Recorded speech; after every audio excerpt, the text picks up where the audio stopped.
Cot. ¿Qué era lo que iba a decir? Se me olvidó. Cot. Bueno, people, ¿cómo estamos? Bienvenidos una vez más al mejor podcast de nutrición de la costa Caribe. Hoy, mi persona, Carlos Martínez, nutricionista deportivo, una vez más departiendo con mi amiga y colega Maysun, y esta vez trajimos a una invitada súper especial. Especial en el sentido de que nos vamos a salir un poco de libretos, de lo que normalmente están acostumbrados a hablar, de lo que siempre hemos hablado, de redes sociales, de dopamina, de sueño, de ansiedad por comer alimentos. Hoy el aspecto va a ser un poco más clínico. Por eso estamos con la doctora, la radiooncóloga, la doctora Aider Chacón. Muchas gracias, Carlos, por la invitación. Es un placer para mí estar acá con ustedes, dos grandes profesionales en el tema. Yo trabajo con la doctora Maysun, nutricionista especialista en oncología clínica en el Centro Cancerológico del Caribe. Muchos de mis pacientes se los envío a ella, ya que es un trabajo multidisciplinario y la idea es que el paciente haga su tratamiento con una buena calidad de vida. Bueno, Doc, coméntanos un poco acerca de qué es lo que hace, a qué se dedica exactamente, cuál es su función en la IPS donde trabaja. Bueno, mi nombre es Aider Chacón, como ya le comentó Carlos. Yo soy médica especialista en oncología radioterápica. Hice medicina primero en la Universidad del Norte y después hice la especialidad en oncología radioterápica en la Universidad Nacional de La Plata en Argentina. Okay. Lo que yo hago con los pacientes es tratar el cáncer con radiaciones ionizantes. Esto se hace en un aparato. Sí, existen dos tipos de aparato, uno que es para hacer radioterapia externa, que es tratar los tumores a larga distancia desde la fuente radiactiva del aparato, que es el acelerador lineal, para atacar las células tumorales y que esto se destruya. En el caso de que sea curativo, pues puede desaparecer el tumor. Obviamente no es un manejo solo con radioterapia, también hay pacientes que requieren oncología clínica, que es tratar el cáncer con quimioterapia, inmunoterapia o también con hormonoterapia. También hay terapias con yodo radiactivo, que es otra especialidad, medicina nuclear. Pero básicamente tratamos el cáncer en mi especialidad con un aparato que se llama acelerador lineal a larga distancia, y también está el aparato de braquiterapia, que es para tratar localmente los tumores y tratar de reducirlos o, en el mejor de los casos, que desaparezcan. Y bueno, Doc, siempre yo he querido preguntarte, la preparación previa alimentaria de todos los tratamientos de radioterapia son la misma, porque tengo pacientes que me dicen que deben ser dieta líquida, que no pueden comer carnes, lácteos antes de la radio, y otros pacientes me dicen que no le dieron ninguna indicación. Eso va a depender de la localización del tumor o del tipo de radiación de que le van. ¿Puedes explicar un poco? Sí, sí, por supuesto. O sea, depende de la localización donde se encuentra el tumor y de la zona anatómica que nosotros vamos a irradiar, la alimentación varía. Por lo general, la alimentación es más estricta cuando tratamos la pelvis. ¿Por qué? Porque ahí están el recto, el ano, y muchas veces nosotros cuando irradiamos, por ejemplo, el cuello uterino, sí, que es la parte inferior del útero, normalmente se inflama la vejiga, se inflama el ano, el recto, y por lo general el paciente le puede dar diarrea. Entonces, en estos casos, también nosotros necesitamos que el paciente no esté lleno de gases, porque nosotros trabajamos guiado por imágenes, por tomografía. Entonces, a veces nos modifica un poco el campo de tratamiento cuando el paciente tiene muchos gases. Esto nos interfiere un poco en lo que vamos a irradiar, ¿ya? Es decir, cuando pacientes con, por ejemplo, con CA de colon, de próstata, de vejiga, del cuello uterino, toda esta parte, en la zona baja, es decir, de que es que siempre esos pacientes bajan mucho de peso. En ese lapso de las radioterapias bajan de peso y tienen muchos episodios de diarrea, de malestar estomacal. Entonces, ahí donde intervengo yo y me toca sí o sí suplementar. O sea, es decir, que cuando me llega un paciente con radioterapia, yo enseguida necesito suplementarlo porque como les mandan dieta líquida para la preparación, entonces se me bajan de peso de un 2x3. Por lo general en masa muscular, me imagino. Sí. Ese tipo de dietas es baja en residuos, ¿correcto? O sea, sí, por lo general tratamos de que no haya mucha ingesta de fibras porque por lo general al paciente le da diarrea, y a veces también los alimentos que causan gases como la cebolla, digamos el ajo, brócoli, verduras de hoja verde, tratamos de disminuirlos durante el tratamiento para evitar que esté muy lleno de gases y que nos interfiera en el tratamiento de la radioterapia local. Ok, o sea que le ha pasado que un paciente hace caso omiso o no leyó, o leyó de rapidez las recomendaciones, se comió la cebolla, una ensalada de todo lo alto en fibra del mundo. ¿A usted le ha tocado algún paciente así? ¿Ha tenido efectos secundarios, dolor intenso? Cuéntenos un poquito de ese. Sí, la verdad es que me ha pasado con muchos Es pacientes común. que le explicamos y bueno, incluso a veces le damos la pauta, la hoja con las recomendaciones, pero de pronto se les olvida o piensan que no deben ser tan estrictos y cuando se les va a hacer la tomografía de simulación, que es como la tomografía para planificar la radioterapia a la medida del cuerpo de ellos, a veces toca, digamos, cambiarle el turno, suspenderlo o decir que vayan al baño porque de pronto tienen bastante deposiciones en materia fecal, entonces toca que vayan al baño para que haya una mejor preparación. Y una mejor visualización. ¿Te acuerdas la vez pasada que tuvimos la charla? Me estabas comentando algo sobre los antioxidantes. Esto me pareció algo muy innovador y algo que los pacientes de pronto no saben, que es cómo afectan el consumo de antioxidantes con las radioterapias. Cuéntanos un poquito al respecto. Sí, bueno, eso me pasa en la práctica diaria, digamos que los pacientes me llegan con la mentalidad de que tienen que tomar muchos antioxidantes o tienen que ponerse terapias, sueros de vitamina C a altas dosis. Muchísimo. Sí, esa es una pregunta muy frecuente que me hacen los pacientes y realmente esto va en contra de lo que queremos nosotros lograr con la radioterapia, que es generar radicales libres. ¿Para qué? Para tratar el tumor de manera indirecta. O sea, los efectos de la radioterapia son atacando directamente al ADN, que es la forma directa, y también la forma indirecta, que es crear radicales libres. ¿Para qué? Para que esto mate el tumor. Pero los antioxidantes lo que hacen es el efecto contrario a crear radicales libres, entonces no se recomienda O durante la radioterapia. sea, hacen como una especie de sinergia con esas especies reactivas de oxígeno. Sí, o sea, totalmente lo opuesto Ok. y no nos sirve. O sea, de prácticamente las radioterapias envían radicales libres para atacar las células y las frutas, por ejemplo, todas las frutas cítricas que tienen mucho antioxidante, lo que hacen es sanar los radicales libres. Proteger. Ajá, entonces consumo de antioxidantes, todo lo que es jugos de mora, las frutas que sean altas en vitamina C, que es lo que todo paciente con cáncer quiere tomar. Que el jugo de mora, que el jugo de agras, que no, llegan con Uy, bueno. se hacen su poco de jugo verde y todo para elevar su sistema inmune, pero lo que no saben es que están dañando el tratamiento de la No sé, radioterapia. no, y esos son creo que los más recatados, porque está el que te toma coenzima Q10, el que te toma glutatión, el que te toma resveratrol, el que te toma todos. Entonces tiene todo tremenda defensa, pero estamos defendiendo tanto a las células buenas como a las células que nos están haciendo daño. Ahí precisamente yo quería hacer una pregunta para ti, Maisum. ¿Cuál es, en tu experiencia tratando pacientes oncológicos, cuál es el mejor timing para incluir estos antioxidantes o es de remoción total durante todo el proceso?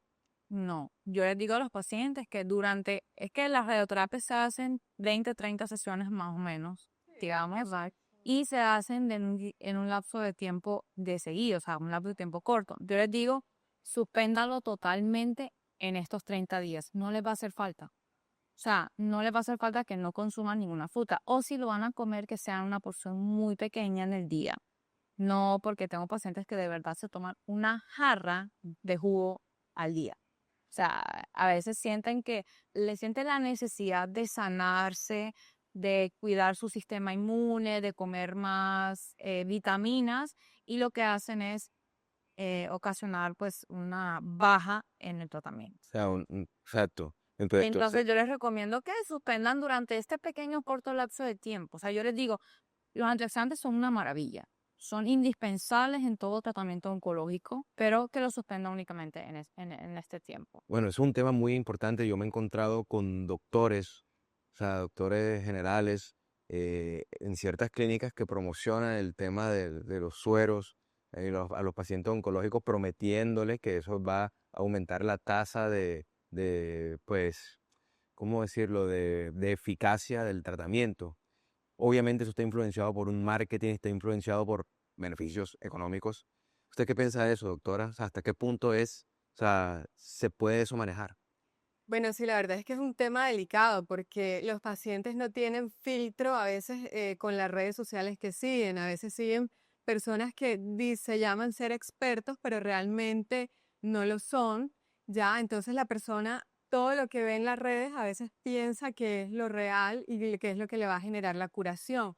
Pero es importante que se capaciten con personas o que consulten con nutricionistas como ustedes, que son la doctora me hizo una experta en oncología, en tratamientos oncológicos de nutrición. Entonces, básicamente, em, a veces el paciente, incluso si ve que un especialista o un médico no está en las redes sociales, no es bueno y eso no es así. O sea, hay muchos pacientes que no saben que de pronto hay médicos que se dedican a la investigación y que si lo buscan por otras fuentes van a encontrar de pronto Contar. en revistas científicas que también tienen, digamos, alto peso científico. Hay algo que se llama índice Kardashian. Eso un estudio publicó como que el nivel de impacto de investigadores que usan redes sociales versus los que no. Y por lo general los que tienen redes sociales tienen un impacto como el 300% y eso le inventaron una ecuación. O sea, eso es un dato súper X, no tiene nada, que no aporta nada acá, pero eso sí es verdad y la gente lo percibe. Qué tristeza, pero bueno. Sí. Es Eh, algo que los pacientes y todos debemos saber que las terapias oncológicas son individualizadas, al igual que la nutrición. Es decir, yo no puedo que fulano recomendó tal medicamento que cura el cáncer, que me va a ayudar, no necesariamente tiene que ser para mí. Ya. Tengo pacientes que les pregunto, ¿toman algún suplemento? Me dicen que no. Luego me dicen, ay, es que no puedo hacer esto porque mañana me voy a poner un suero de vitamina C. Y yo, Dios mío, ¿quién te dijo quién te mandó el suero de vitamina C? ¿Quién te mandó a tomar este medicamento? No, que mi prima, que me lo mandaron de Estados Unidos, que una amiga se curó del cáncer con esta medicina. Y yo, pero a ella tal vez le haya ayudado, pero entiendan algo, que el único tratamiento, la única solución para curar el cáncer son los tratamientos oncológicos. Las quimio, las radios, las inmunos, todas las terapias oncológicas son las que te van a ayudar. Pero tú te tienes que ayudar a ti misma o a ti mismo con la alimentación, porque mientras fortaleces tu sistema inmunológico, fortaleces tu masa muscular, fortaleces tu parte de vitaminas, minerales, o sea, tienes una alimentación completa, vas a poder reestructurar las células que han obtenido algún daño con los tratamientos, por lo tanto, es muy importante, o sea, eso va de la mano. Terapia oncológica, terapia nutricional van de la mano, pero siempre debe ser individualizado cada terapia. Sí, totalmente. Algo que quiero agregar es que también los pacientes que hacen radioterapia y tratamientos oncológicos en general necesitan tener una hemoglobina óptima. ¿Por qué? Porque de por sí los tratamientos a veces generan una anemia. Entonces, ¿qué pasa? Que a veces el paciente llega y me dice, no, no puedo comer carne, no puedo comer eh, nada, digamos, de carnes rojas.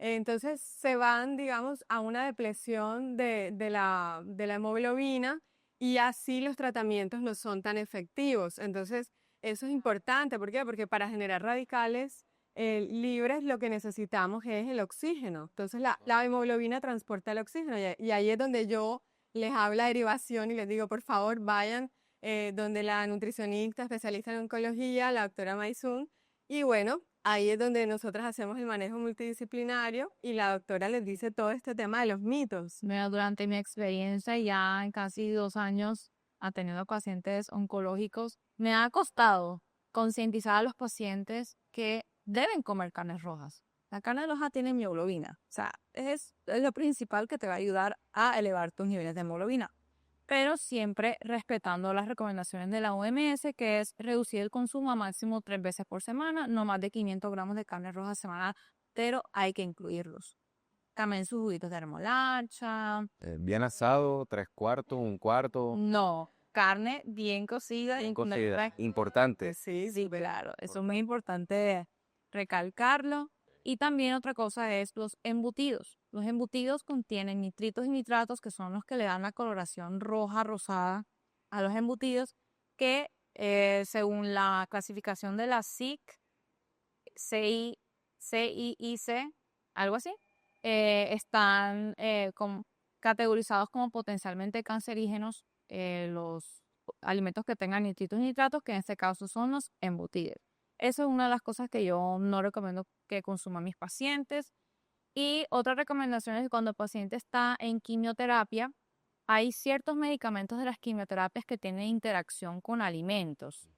Entonces existe una interacción fármaco-alimento y tengo un PDF con la lista completa, que a veces se me olvidan los nombres porque más son común. demasiados de los medicamentos. Ahorita mismo no me acuerdo ninguno. No, de los Pero los alimentos, el top 1, el pomelo y zumo de pomelo, tiene interacción con la mayoría de los fármacos de las quimioterapias y de las inmunoterapias. Por ejemplo, el imatinib.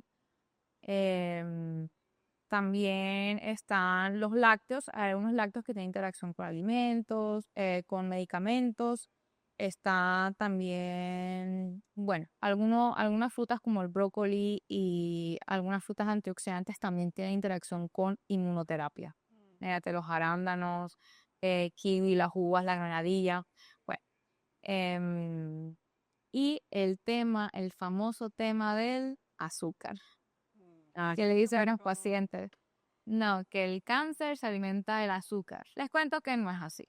He leído varios estudios, de hecho mi tesis o mi proyecto de grado de la especialidad lo hice acerca de este tema. Cáncer Bacano. y azúcar. Sí. Interesante. No, muy Me asociación. leí todos los estudios. Hay algunos estudios que sí los relacionan, pero veámoslo de este modo. El cáncer se alimenta de todo lo que uno come. O sea, las células buenas y las células malas se alimentan de todo lo que uno come. Todos los sustratos. Entonces, si quitamos algún alimento, no vamos a hacer que el cáncer reduzca. Y si comemos algo, no va a hacer que el cáncer aumente. El único tratamiento que nos va a ayudar a matar el cáncer son los tratamientos oncológicos. Sí. ¿Ok?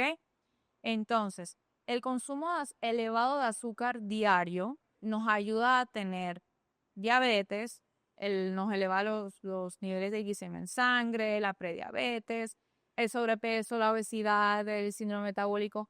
Estos que acabo de mencionar son factores de riesgo del cáncer, pero el azúcar como tal no te va a dar cáncer. Entonces, ¿cuál es la recomendación? Seguir las recomendaciones de la OMS, comer máximo 5-10 gramos de azúcar al día. ¿Qué le digo a mis pacientes?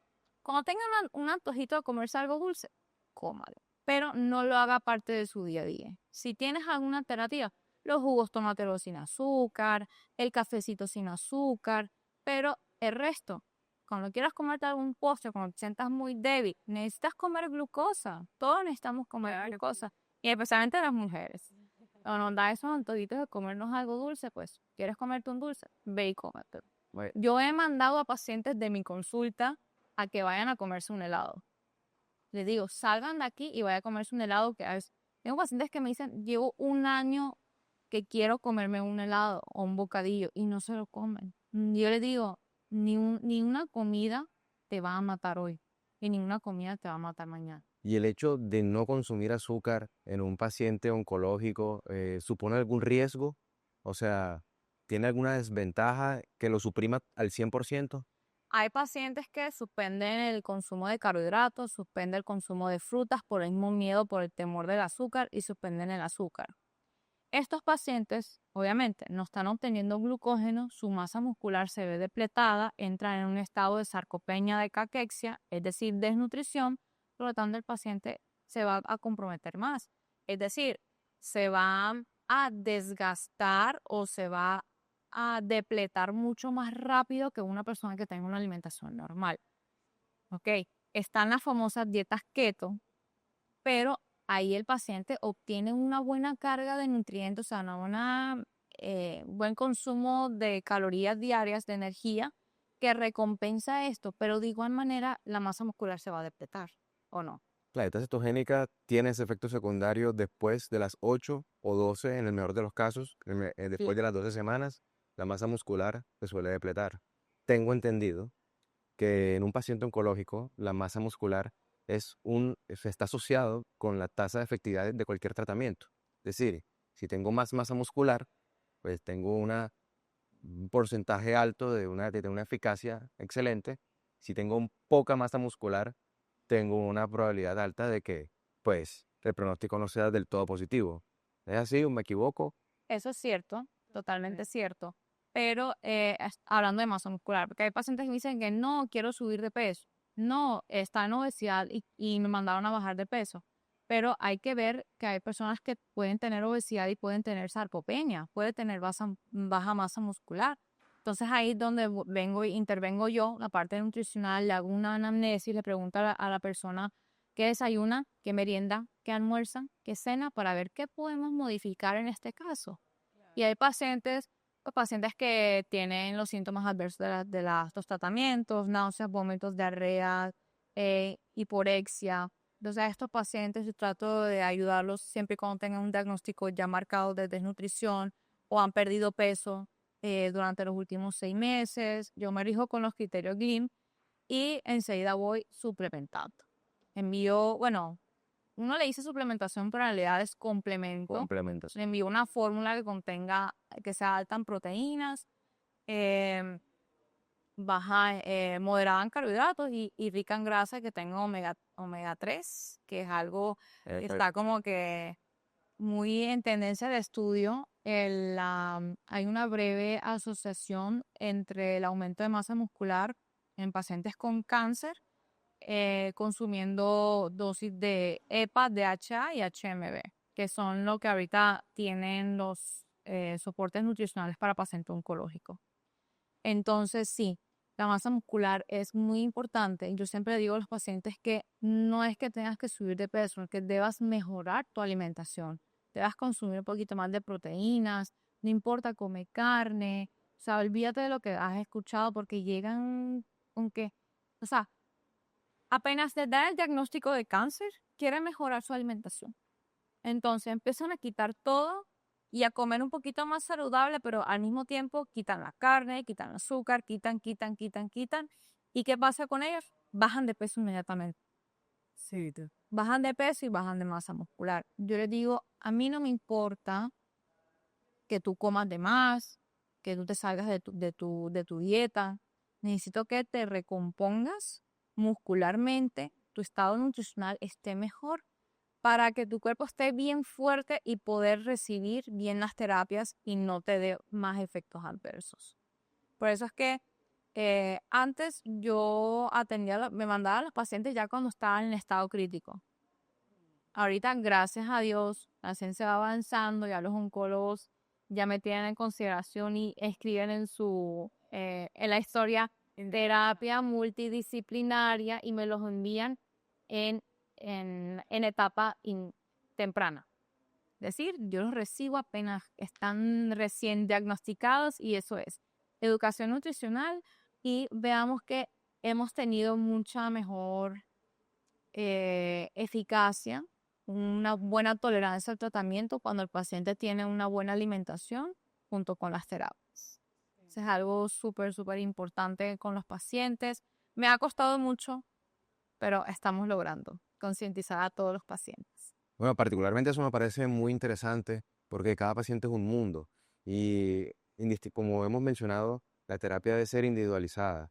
La masa muscular, pues, que quede como en consigna a todos los pacientes oncológicos, que este capítulo es pues para ustedes.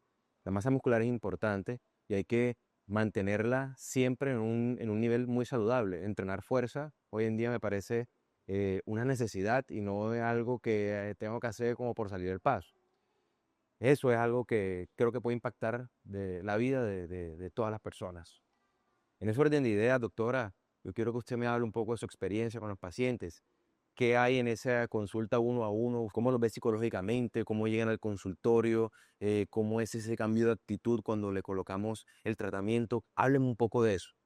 Bueno, lastimosamente muchos pacientes todavía piensan que cuando se les da un diagnóstico de cáncer son pacientes que no tienen una cura. Y afortunadamente con todos los avances tecnológicos, con toda la ciencia que hay hoy en día, los avances científicos, hoy en día se puede curar el cáncer. Hay unos cánceres que tienen cura si se tratan en estadios tempranos. Entonces eso es lo que yo les explico a los pacientes, que es importante que realicen los tratamientos oncológicos multidisciplinarios en conjunto con la asesoría de nutrición clínica, de nutrición oncológica, porque van de la mano. O sea, un paciente que esté mal nutrido es un paciente que no va a tener el tratamiento oncológico la misma eficacia. Además, los pacientes muchas veces, algunos pacientes, se van enfocados a tratamientos homeopáticos y dejan de lado la medicina tradicional, no realizan los tratamientos de quimioterapia, inmunoterapia, de radioterapia, por lo que escuchan de sus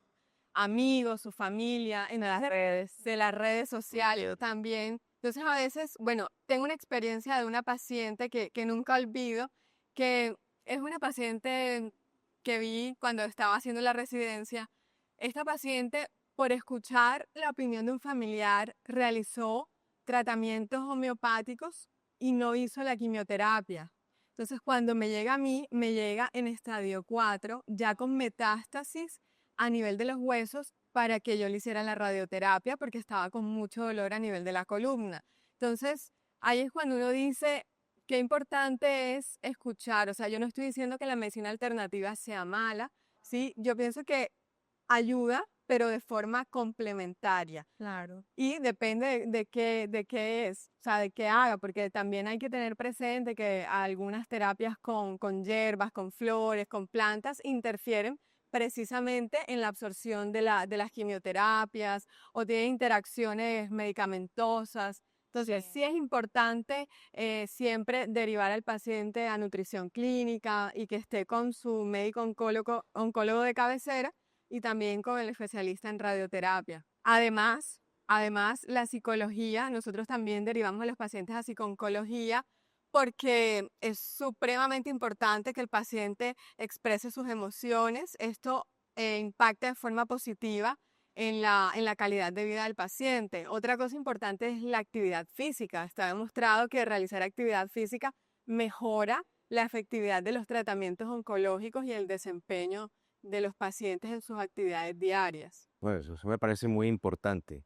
Creo que para finalizar, yo quiero, doctora, que le regale un mensaje a los pacientes que tal vez lo estén viendo en este podcast y a todos aquellos que están luchando con esa enfermedad. Quiero que les dé alguna palabra de aliento a una profesional para que se sientan empoderados de que con la actitud y la buena orientación todo es posible. Bueno, realmente hoy en día muchos tipos de cáncer en estadios iniciales se pueden curar, entonces yo quiero que los pacientes sepan que hay tratamiento por hacer y que es importante que tengan el apoyo tanto de psicología oncológica, nutrición clínica, medicina paliativa, que todo esto les va a ayudar a tener una mejor calidad de vida y que nosotros como científicos, como parte profesional, no tenemos la última palabra. Es importante también tener fe y bueno, siempre digamos que hay un ser que es el que va a ayudar y a dar la otra parte en cuanto al veredicto final de cada uno,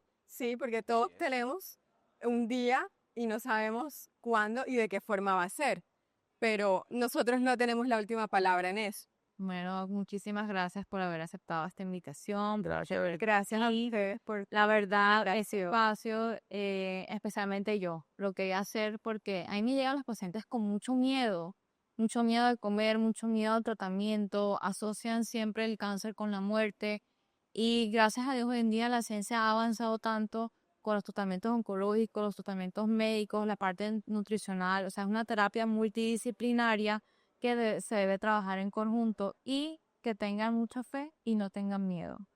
Y que, bueno, ya esta vez la despedida. Espero que les haya gustado este episodio. Es con mucho cariño para todos los pacientes, colegas nuestros también, porque es muy importante seguir actualizándonos y brindándole la mejor atención a nuestros pacientes. Síganos en nuestras redes como maisundahruj.nd. Carlos Marcaro, nutricionista. Doctora Aida Chacón. Gracias. Sigan sintonizados.